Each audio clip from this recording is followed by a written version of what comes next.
क्या आपने कभी सोचा है कि जब भी पृथ्वी पर अधर्म बढ़ता है, निर्दोषों पर अत्याचार होने लगता है और धर्म संकट में पड़ जाता है, तब हर बार एक ही नाम क्यों लिया जाता है? भगवान विष्णु। आखिर भगवान विष्णु कौन हैं? क्या वे केवल एक देवता हैं या पूरे ब्रह्मांड के पालनकर्ता? वे क्षीरसागर में शेषनाग पर क्यों शयन करते हैं? और सबसे बड़ा सवाल, उन्हें बार बार अवतार लेने की आवश्यकता क्यों पड़ती है? दोस्तों, आज की इस वीडियो में हम भगवान विष्णु की अद्भुत कथा जानेंगे। यह केवल धार्मिक कहानी नहीं, बल्कि सृष्टि, समय और धर्म के गहरे रहस्य की यात्रा है। इसलिए वीडियो को अंत तक जरूर देखिए।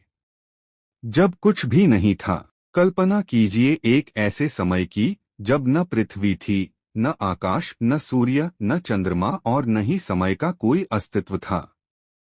चारों ओर केवल असीम शांति और अनंत जल का विस्तार था। सनातन परंपरा में इस अवस्था को सृष्टि के प्रारंभ से पहले की स्थिति के रूप में वर्णित किया गया है। इसी अनंत क्षीरसागर में भगवान विष्णु योग निद्रा में शेषनाग पर विराजमान हैं। उनके मुख पर अपार शांति है, मानो पूरा ब्रह्मांड उसी शांति से संचालित हो रहा हो। उनके समीप माता लक्ष्मी सेवा में उपस्थित हैं। कहा जाता है कि भगवान विष्णु की नाभि से एक दिव्य कमल प्रकट हुआ और उस कमल पर ब्रह्मा प्रकट हुए। फिर ब्रह्मा ने सृष्टि की रचना आरंभ की। यह दृश्य केवल एक कथा नहीं, बल्कि एक गहरा प्रतीक भी माना जाता है, पालन, सृजन और परिवर्तन का शाश्वत चक्र। भगवान विष्णु का स्वरूप क्या दर्शाता है? भगवान विष्णु का प्रत्येक आयुध एक संदेश देता है। उनके हाथ में शंख है, जो धर्म, शुभता और नई शुरुआत का प्रतीक माना जाता है। सुदर्शन चक्र न्याय और अधर्म के विनाश का प्रतीक है। गदा शक्ति और साहस का संकेत देती है। और कमल यह सिखाता है कि संसार में रहते हुए भी मन को निर्मल और पवित्र रखा जा सकता है।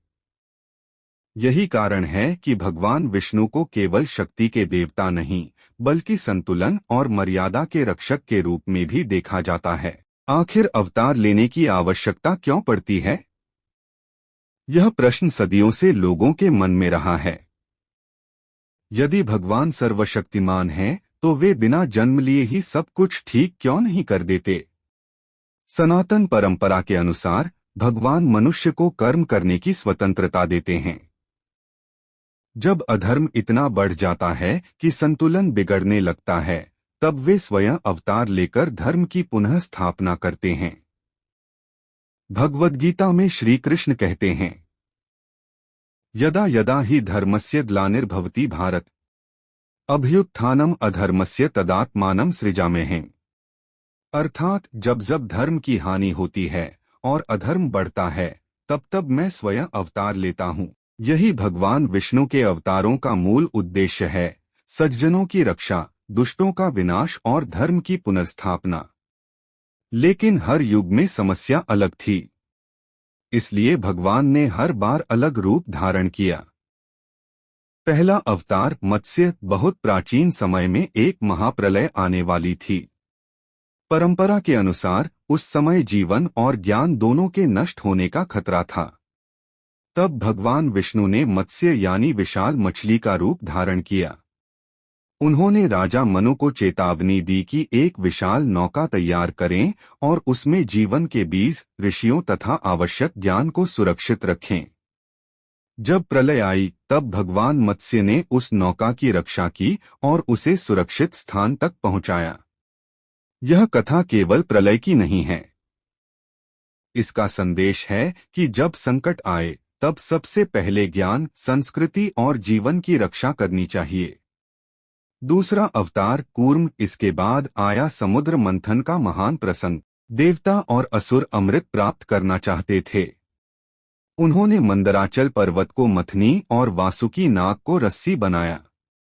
लेकिन जैसे ही मंथन शुरू हुआ, विशाल पर्वत समुद्र में डूबने लगा। तब भगवान विष्णु ने कूर्म यानी कछुए का रूप धारण किया और अपनी मजबूत पीठ पर पूरे पर्वत का भार उठा लिया।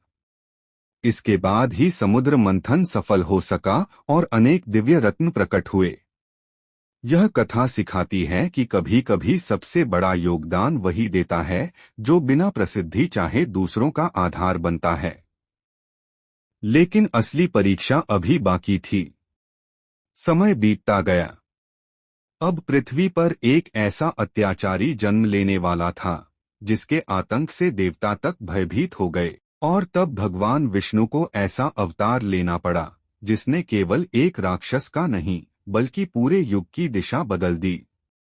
आगे की कहानी में हम जानेंगे वराह, नरसिंह, वामन, परशुराम, श्री राम और श्री कृष्ण के अवतारों का रहस्य और क्यों भगवान विष्णु के बिना धर्म की रक्षा संभव नहीं मानी जाती। तीसरा अवतार वराह। समय बीतता गया और एक दिन ऐसा आया जब असुर हिरण्याक्ष ने अपने बल के अहंकार में पृथ्वी को समुद्र की गहराइयों में डुबो दिया। चारों ओर अंधकार छा गया। देवता चिंतित हो उठे क्योंकि पृथ्वी के बिना जीवन की कल्पना भी संभव नहीं थी। तब भगवान विष्णु ने वराह अर्थात विशाल दिव्य सुअर का रूप धारण किया। उनका गर्जन इतना प्रचंड था कि दिशाएं कांप उठीं। वे समुद्र की अथाह गहराइयों में उतरे, हिरण्याक्ष से भयंकर युद्ध किया और अंततः उसका वध कर दिया। फिर उन्होंने अपने शक्तिशाली दांतों पर पृथ्वी को उठाकर उसके स्थान पर स्थापित किया। यह कथा हमें सिखाती है कि जब पूरी दुनिया अंधकार में डूबती हुई दिखाई दे तब भी आशा समाप्त नहीं होती। धर्म की रक्षा के लिए ईश्वर उचित समय पर मार्ग बनाते हैं। चौथा अवतार नरसिंह।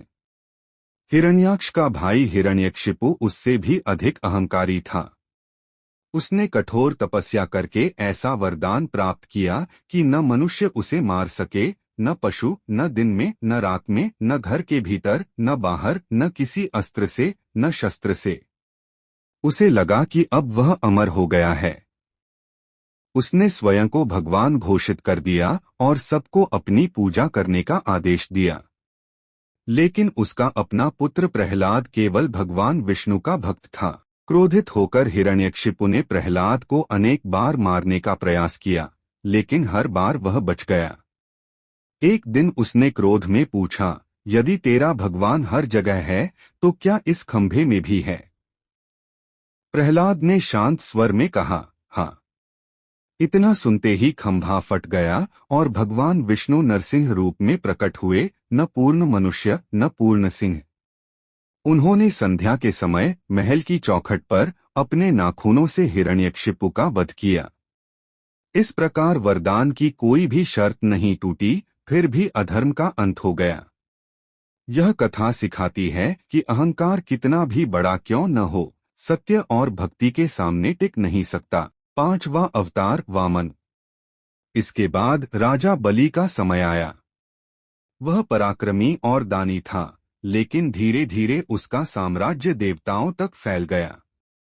तब भगवान विष्णु एक छोटे ब्राह्मण बालक वामन के रूप में उसके यज्ञ में पहुंचे। उन्होंने केवल 3 पग भूमि मांगी। राजा बलि मुस्कुराया और सहमत हो गया। लेकिन जैसे ही वचन मिला, वामन का रूप विराट हो गया। पहले कदम में उन्होंने पृथ्वी नाप ली, दूसरे कदम में स्वर्ग, अब तीसरे कदम के लिए स्थान नहीं बचा। तब राजा बलि ने अपना सिर आगे कर दिया। भगवान विष्णु ने उसके सिर पर तीसरा कदम रखा और उसे पाताल लोक का राजा बना दिया। इस कथा का संदेश है कि दान तभी महान है जब उसके साथ विनम्रता भी हो। आगे के अवतार। इसके बाद भगवान विष्णु ने परशुराम के रूप में अत्याचारी शासकों का दमन किया। श्री राम के रूप में मर्यादा, सत्य और आदर्श जीवन का उदाहरण प्रस्तुत किया तथा रावण का अंत किया। श्री कृष्ण के रूप में उन्होंने केवल कंस का वध ही नहीं किया, बल्कि महाभारत के युद्ध में अर्जुन को भगवद्गीता का अमर ज्ञान भी दिया। अधिकांश परंपराएं बुद्ध को भी विष्णु का एक अवतार मानती हैं, जबकि कुछ परंपराओं में इस स्थान पर बलराम का उल्लेख मिलता है। और अंत में भविष्य में आने वाले कल्कि अवतार का वर्णन मिलता है। मान्यता है कि जब कलियुग में अधर्म अपनी चरम सीमा पर पहुंच जाएगा, तब भगवान विष्णु कल की रूप में प्रकट होकर धर्म की पुनः स्थापना करेंगे। भगवान विष्णु का सबसे बड़ा संदेश। यदि हम इन सभी अवतारों को ध्यान से देखें तो एक बात स्पष्ट दिखाई देती है। भगवान विष्णु हर बार अलग रूप में आए, लेकिन उनका उद्देश्य हमेशा एक ही रहा। धर्म की रक्षा, निर्दोषों की सुरक्षा, अहंकार का अंत और मानवता को सही मार्ग दिखाना। उनकी कथाएं केवल प्राचीन इतिहास नहीं हैं। वे आज भी हमें सिखाती हैं कि जीवन में सत्य, धैर्य, करुणा और कर्तव्य का पालन कितना आवश्यक है। समापन। दोस्तों, भगवान विष्णु केवल एक देवता नहीं, बल्कि संतुलन और संरक्षण के प्रतीक माने जाते हैं। जब भी संसार में अंधकार बढ़ता है, उनकी कथाएं हमें याद दिलाती हैं कि अन्याय चाहे कितना भी शक्तिशाली क्यों न लगे, उसका अंत निश्चित है। इसीलिए सनातन परंपरा में भगवान विष्णु के प्रत्येक अवतार को केवल एक चमत्कार नहीं, बल्कि एक संदेश माना गया है कि धर्म कभी नष्ट नहीं होता, वह केवल सही समय की प्रतीक्षा करता है। अगर आपको यह वीडियो पसंद आया हो तो इसे लाइक करें, अपने परिवार और मित्रों के साथ शेयर करें और ऐसे ही धार्मिक एवं ज्ञानवर्धक वीडियो देखने के लिए हमारे चैनल को सब्सक्राइब करना न भूलें। जय श्री हरि। जय लक्ष्मी नारायण।